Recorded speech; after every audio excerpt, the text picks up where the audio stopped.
2월 2일 오늘의 말씀은 마태복음 7장 13절에서 20절입니다. 좁은 문으로 들어가라. 멸망으로 인도하는 문은 크고 그 길이 넓어 그리로 들어가는 자가 많고 생명으로 인도하는 문은 좁고 길이 협착하여 찾는 자가 적음이라. 거짓 선지자들을 삼가라. 양의 옷을 입고 너희에게 나아오나 속에는 노략질하는 일이라. 그들의 열매로 그들을 알지니 가시나무에서 포도를 또는 엉겅퀴에서 무화과를 따겠느냐. 이와 같이 좋은 나무마다 아름다운 열매를 맺고 못된 나무가 나쁜 열매를 맺나니 좋은 나무가 나쁜 열매를 맺을 수 없고 못된 나무가 아름다운 열매를 맺을 수 없느니라. 아름다운 열매를 맺지 아니하는 나무마다 찍혀 불에 던져지느니라. 찍혀 불에 던져지느니라. 그 이름으로 그들의 열매로 그들을 알리라. 아멘.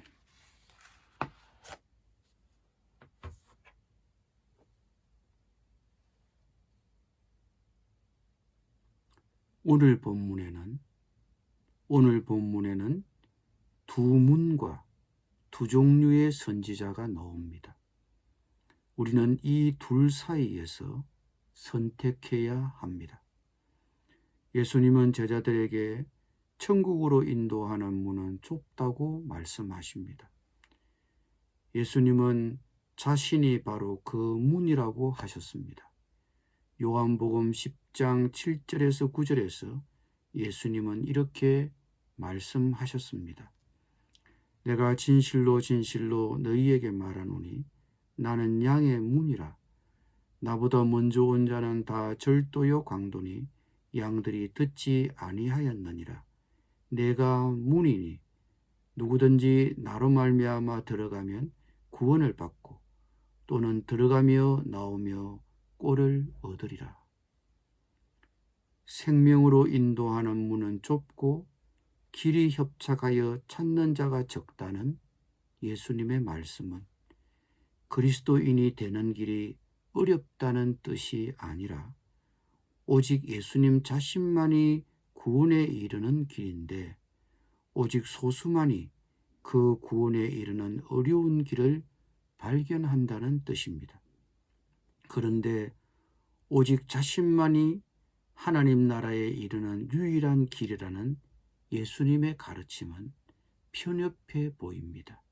그러나 하나님의 나라에 들어올 수 있는 조건은 하늘과 땅을 창조하신 창조주 하나님만이 결정하십니다. 다른 이로서는 구원을 받을 수 없습니다.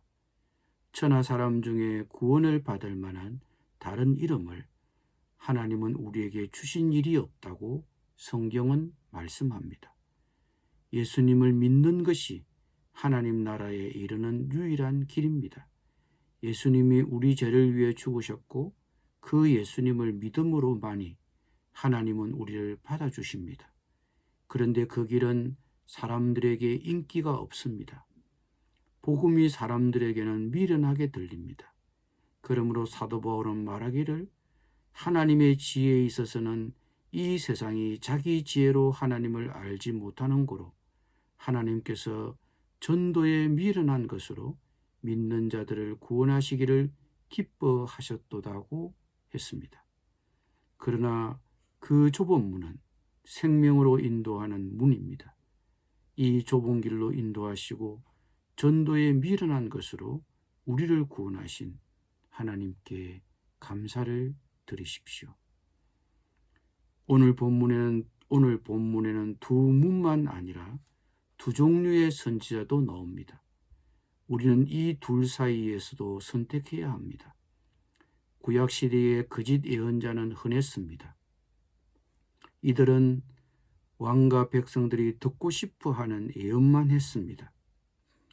그리고 그것이 하나님의 말씀이라고 주장했습니다.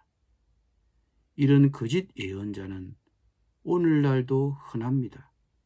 그들이 종교적인 얘기는 하지만 그 동기는 돈이나 명성, 권력인 자들입니다.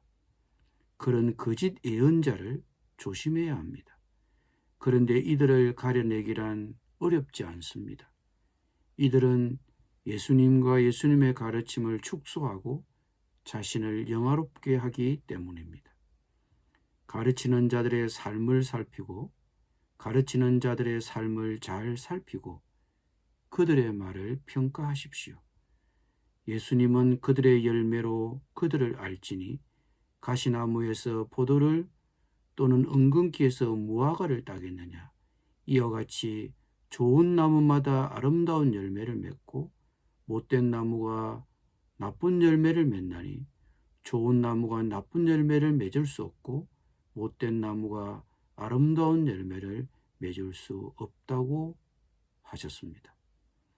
좋은 나무가 좋은 열매를 맺듯이 좋은 선생은 성경의 진리대로 살아내려고 하면서 선한 행동과 높은 도덕성을 보여줍니다. 그러나 이 말씀이 완벽하지 못한 목사와 교사를 쫓아내는 마녀 사냥이 되어서는 안 됩니다. 우리는 누구나 단점이 있고 죄를 지을 수 있기 때문입니다. 게다가 그 누구도 성경의 모든 단락, 모든 내용을 온전히 이해할 수는 없습니다. 그러므로 우리가 성경을 해석하고 가르치려고 할 때 틀릴 수도 있다는 점을 알아야 합니다. 우리는 그 점에서 자비로워야 합니다. 예수님이 못된 나무를 말씀하실 때는 의도적으로 거짓 교리를 가르치거나 부도덕하게 사는 선생들을 의미하셨습니다. 우리는 그 거짓 선생들의 동기나 그들이 얻으려는 것이 무엇인지를 잘 살펴보아야 합니다. 기도드립니다. 주님, 우리를 좁은 길로 인도해 주셔서 감사드립니다. 전도에 미련한 것으로 우리를 구원하신 하나님께 감사드립니다. 세상의 거짓 선생들을 잘 분별하게 하여 주옵소서. 그들의 열매로 그들을 알아볼 수 있도록 우리에게 분별력을 주옵소서. 예수님의 이름으로 기도드립니다. 아멘.